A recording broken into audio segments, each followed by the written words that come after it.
Guys, unboxing ng ating in-order na cellphone Poketel. Check natin kung legit ba o hindi, fake. Iba yung laman eh. Tingnan natin. Ito yung kanyang barcode. Yan, check natin. Konti lang yung kanyang plastic bubble wrap nya, konti lang.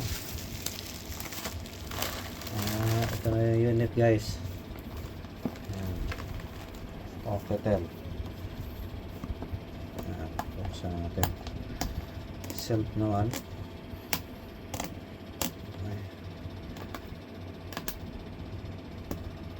Ang hirap buksan ng plastic.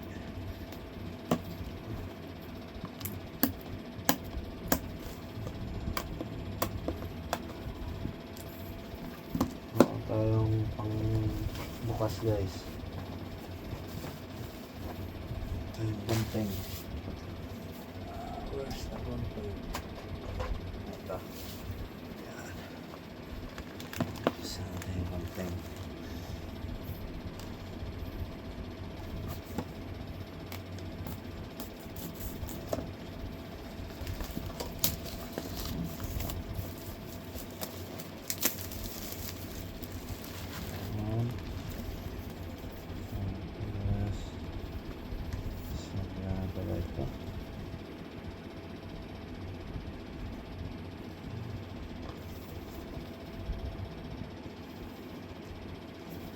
Hindi siya silyado.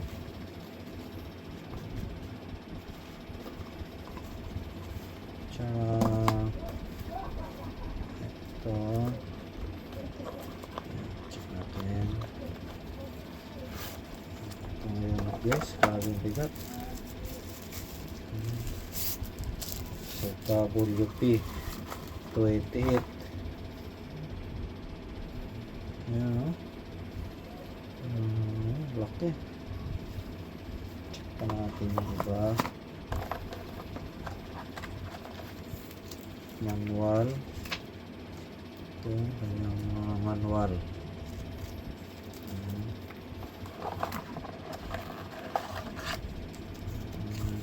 Mga cards, injection pin, mga card lang, mga card. Yan, mga card, injection pin.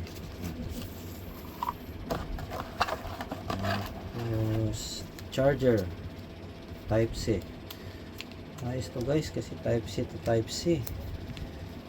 Type C to type C. Hindi siya type A. Type C to type C. Yung charger 18 watts type C. 18 watts charger type C. Yan. Kaso lang yung kanyang ulo, kailangan natin ng adapter.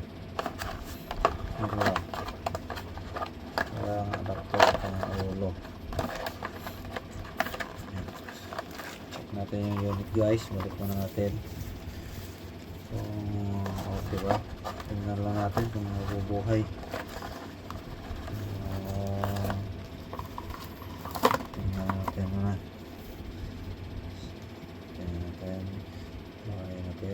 Ayun, mamuhay guys, mamuhay. Poketel. Bigat niya guys, laki.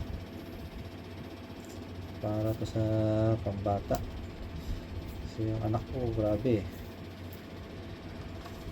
Ilang cellphone nang nasira napasag Kaya itong rugged phone. Ayun. Okay guys, i-set up na lang ko ito mamaya. Okay na.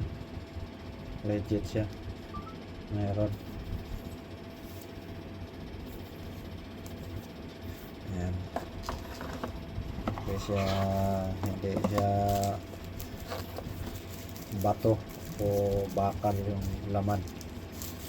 Gaya ng ibang leather. Ayan. WP 28. Okay guys, thank you